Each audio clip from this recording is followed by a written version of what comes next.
Hello, welcome to Godfather Barbecue in Italian. So, today's one of those recipes that you're going to love, and I think 90% of you have everything here you need. It's been snowing here. We're in New England, and it's the end of February 26th, I believe. And I've been fighting a cold and thinking about, as a kid, having kids now, and one of my sons has the same cold I do. I'm like, what's something good for us in a cold? And I thought back to my childhood and my grandmother and my mother. In the wintertime, especially, we always had a pot of pasta fagioli. Okay? You can say pasta fagioli, it's pasta fagioli. Capito? So anyway, I'm going to show you how to do this. It's incredible. This is exactly everything we bring you here on the Italian side is authentic. It's the same exact thing I had in my household growing up. Same thing my grandparents did, same thing their grandparents did. This is the true Italian version, not what you're going to find in some restaurant, Olive Garden, or one of these chain restaurants. Nothing against them, but it's not the real deal, okay? And it's simple. No chicken stock, we use water, okay? We don't put any meat in this. You can, and I know the Northern Italians are going to chirp in on this. By all means, if you want to add some pancetta or bacon or something at the beginning, it's just not the way we did it. And I just want to bring you what we had. And hopefully, if you're under the weather or you just want something unbelievable that's easy to make and you have on hand, give this a shot, okay? So, ingredients are you're going to need about 8 cups or so of just tap water, some small white beans. You can use any beans you want. We used white beans. I have a mixture here, it doesn't really matter. About one medium onion diced, 2 sticks of celery diced. See other recipe I do use oregano in. As I've stated before, I'm not a huge fan, but it's good in this recipe, and it's what we use. So it's what I'm telling you to do. Teaspoon of oregano, teaspoon of basil. These are dried, of course. You can use fresh. Only about 3 or 4 ounces of any type of tomato puree, sauce, canned, whatever you have, just for some color. Okay, you're not really. It's not going to be really tomato based. You're just going to have that orange color at the end, and I'll show you as we're cooking it. Cup and a half of small pasta. You can use any type of pasta you like. Obviously, it's a meal you're eating with a spoon. So I have Dintellini's here. They're the most traditionally used pastas for this. But my grandmother would take spaghetti, break it up. Ziti's, break them up. Whatever was left over on hand, you could find in the pasta fagioli. You never knew. Okay. I do have some fresh basil here. I may throw in at the end. Garlic. We don't chop it. You're gonna take cloves, peel them, and just have them. About 3 cloves of that. Some olive oil, salt, and pepper. That's it. I'm gonna put it on. It's gonna take all start to finish less than an hour, all in one pot. We'll see you in a minute. All right, so I've got a pot heating up here. I'm going to add my olive oil. Happens to be extra virgin. I'd say 2 tablespoons, 3 tablespoons. Let that heat up. One thing you want to make sure as you cook this, we don't salt this. Usually, when I saute onions, I'll salt them.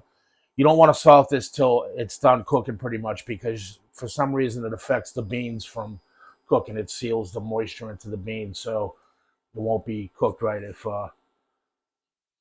you salt it ahead of time. Okay, so those are going to go in along with my celery.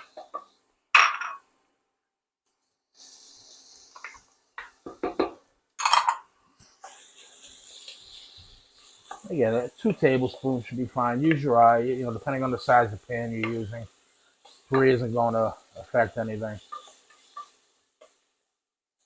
All right, so these have onions and celery have softened up. I'm going to add in my garlic. Let these roll around for a little bit. And we just want the flavor from those. We don't want it overbearing. Again, with garlic, the smaller you chop it, the more potent it becomes. Just want it in the background. Start smelling it. Okay, I'm going to go ahead and add a teaspoon of basil, Teaspoon of oregano.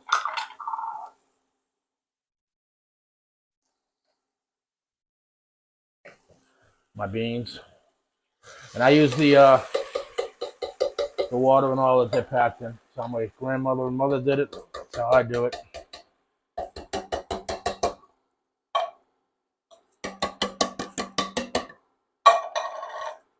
Gotta mix. Oh, it smells unbelievable already.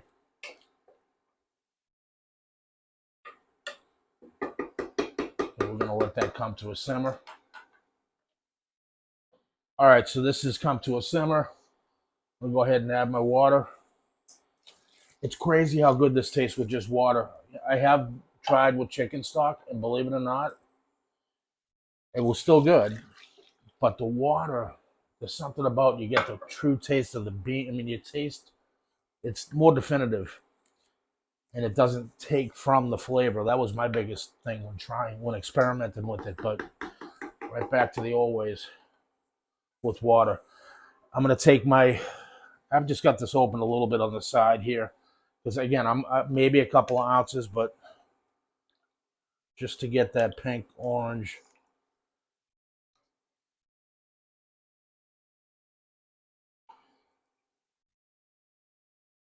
So maybe a half cup. That's it. That's the color I want there.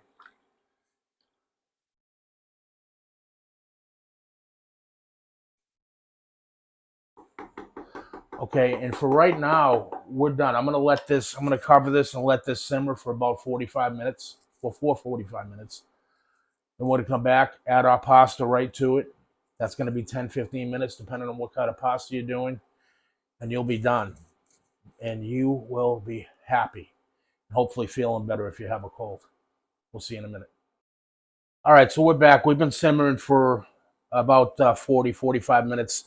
One thing you do want to make sure as you're simmering it, do stir it once in a while so it doesn't stick. But you can see this is that's the exact color that I'm looking for as well. I'm gonna crank this down a little bit. Okay. I think I'll salt it now. You can salt it at the complete end, but I'm gonna salt it now. And this is to taste.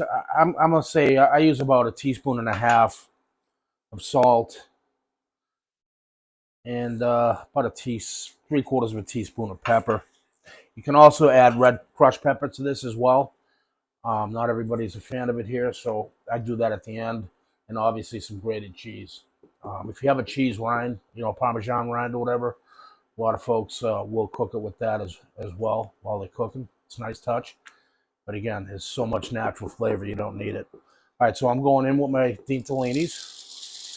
I'm going to stir. This is a part where you have to pay attention as you add this and as it cooks, because this will stick. So I'm going to crank the heat back up. And we're going to check this in about 10 minutes, see what we're looking like. It will take a little longer than the package says as far as time to cook the pasta. And we'll see you back in 10.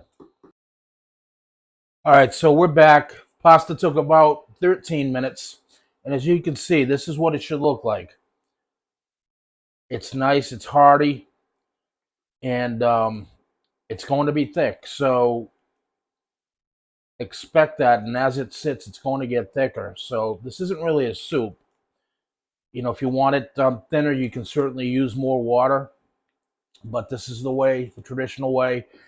And as it sits, especially overnight, if you don't eat it all when you sit down, you'll notice the pasta will absorb most of the liquids. However, when you heat it up, the next day or whenever you do it, a lot of that will come back out, but it will be thicker the next day, and that's okay. It's what it's meant to do, so don't freak out. All right, so I'm going to show you what this looks like in a bowl.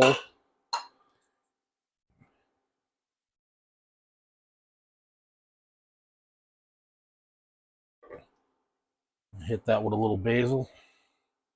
A little Parmesan.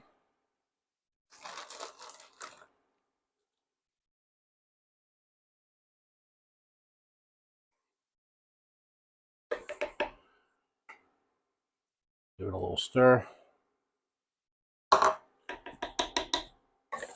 And there you go. Pasta Fagioli. Look at this. Oh, I wish you could smell it. So that's it, folks. I hope you enjoy it. I know you'll enjoy it. But hit me up in the comments if there's any questions, or let me know how you like it when you make it. Till the next time, thank you again. And if you like what you see here, subscribe, like, and share. Thank you.